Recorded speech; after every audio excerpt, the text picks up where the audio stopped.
Daniel Silveira. Eu já conhecia ele por conta da profissão dele de polícia e eu por ser instrutor da polícia antes de ser senador. Ele pediu para que eu pudesse ir lá fora, porque ele não estava com os trajes, que é obrigatório entrar dentro do plenário. E assim eu saí, fui até lá fora, e ele disse que o presidente queria conversar comigo. Aí, pelo telefone dele mesmo, ele ligou para o presidente. E o presidente perguntou se eu poderia encontrar com ele, né, naquela hora. Eu falei: olha, presidente, eu estou com votação nominal aqui. E durante esses períodos todos, de 4 anos, né, dele, no governo dele, eu nunca tive nenhum encontro com ele, nunca tive uma agenda com ele. Eu dizia isso para vocês, né? Nunca tive um momento só eu e ele em hora nenhuma. E o fato dele ter, o Daniel ter me procurado para essa reunião, eu achei estranho exatamente por isso. Porque em 4 anos eu nunca, nem ele demandou eu estar com ele, nem eu demandei de eu estar com ele. No dia seguinte não era possível, e aí eu perguntei se poderia ser no outro dia, se eu não me engano, na sexta-feira. Era numa quarta que ele me abordou, quinta e na sexta. Mas eu já estava pensando que eu precisava reportar isso ao ministro Alexandre de Moraes. Então eu liguei para o ministro Alexandre de Moraes, dizendo que eu precisava falar com ele com uma certa urgência. Já tinha um trabalho com o Ministério Público do meu estado, com ele, e no combate ao crime organizado, no combate à fake news, no combate à corrupção. Então, a minha relação com ele sempre foi uma relação muito no nível profissional, nunca tivemos nenhum outro encontro pessoal. E ele de pronto falou: então vem que eu te recebo aqui.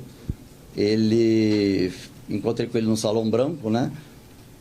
E aí disse a ele que tinha sido abordado pelo Daniel Silveira para fazer essa reunião com o presidente, não tinha ideia de que poderia ser.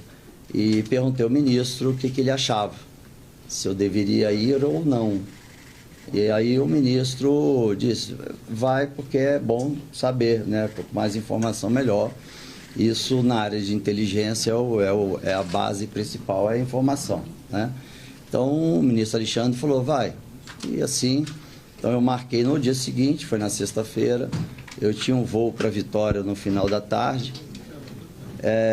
Quando chegou na sexta de manhã, eu recebi a ligação do Daniel Silveira, ele perguntando se eu estava já disponível para ir. Eu falei: não, eu vou com o meu carro oficial e encontro lá.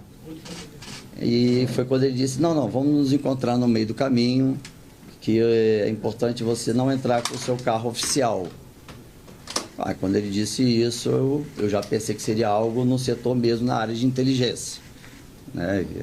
Agora eu já tornei isso público, então não posso nem falar mais que eu trabalho na inteligência, que já vazou. Mas eu já estava esperando... vamos lá. E aí eu falei com ele que eu iria então com o meu carro, até porque eu gosto de tornar tudo muito transparente, a placa me identifica, né? Mas ele tinha dito que não, é melhor eles iam me pegar num outro veículo. Então a gente marcou, o meu motorista parou num estacionamento, não me recordo aonde, que eu não conheço Brasília, e o carro, parou o carro atrás, um dos carros que fazia a escolta do presidente, e tinha um motorista e o Daniel já estava lá dentro. O Daniel então pediu para que eu entrasse então no carro deles, eu pedi para o meu motorista então aguardar, então saí do meu carro e fui para o carro deles e nós partimos para Granja do Torto, né, se não me engano, acho que nunca fui em nenhum lugar desse, eu acho que é Granja do Torto. Passei sem ser identificado, a ideia também deles não era nem que eu fosse identificado, né, de senador, indo lá.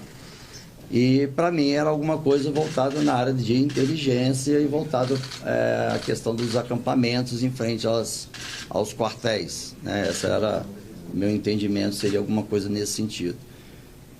Quando nós chegamos lá, eu até iniciei o assunto, nós estávamos na sala, só eu, o Daniel e o ex-presidente, e eu até iniciei o assunto falando de que era necessário ele comunicar logo à sociedade de que não ia não ia acontecer nenhuma intervenção militar, que isso, quer dizer, a Constituição, né, não permite isso, e que tirasse aqueles brasileiros que estavam ali já em sol e chuva, crianças, idosos e tal.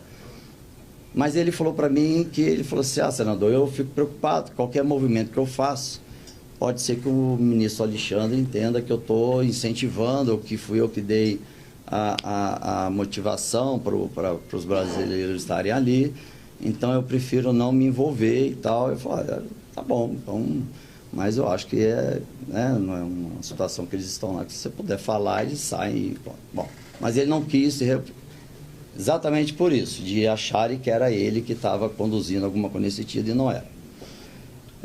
Aí o Daniel Silveira começou então a fazer a explicação de porquê então do ter sido chamado.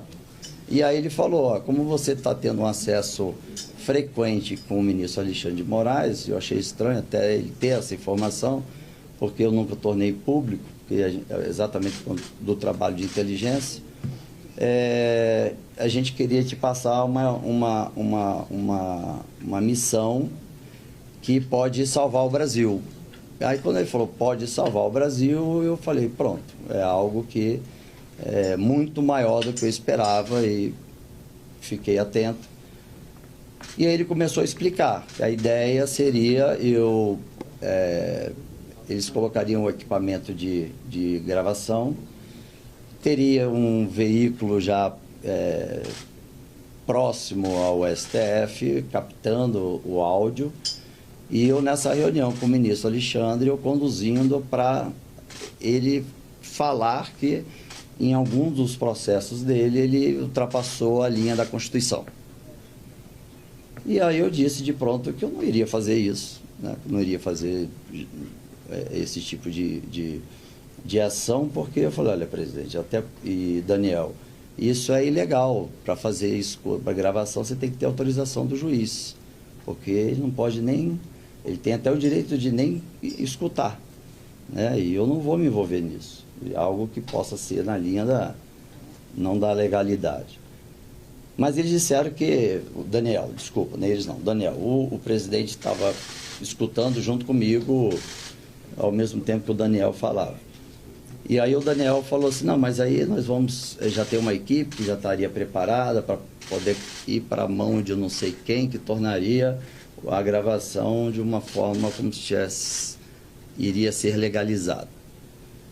Para eu não ficar ali sendo pressionado e eu pensando que eu precisava reportar isso quanto mais rápido para o ministro Alexandre de Moraes, eu disse que iria pensar. E aí, durante todo esse processo, o presidente estava em silêncio, quem falava era o Daniel, e falou, eu vou pensar e depois eu faço o contato. E aí, despedimos, o presidente, obrigado por ter vindo e tal, despedimos. Então não houve, porque eu acho que saiu na imprensa que o presidente me coagiu. Isso foi ontem, eu já prevendo por conta do meu trabalho de levantar o que aconteceu dia 8 de janeiro, e eu estou sozinho nesse processo de investigação de quem realmente foram, não os que quebraram, que isso a Polícia Federal já está fazendo, mas os que prevaricaram. Então eu fiquei já ciente que em algum momento alguma coisa ia acontecer para me colocar numa situação a qual eu poderia perder minha credibilidade, minha honra.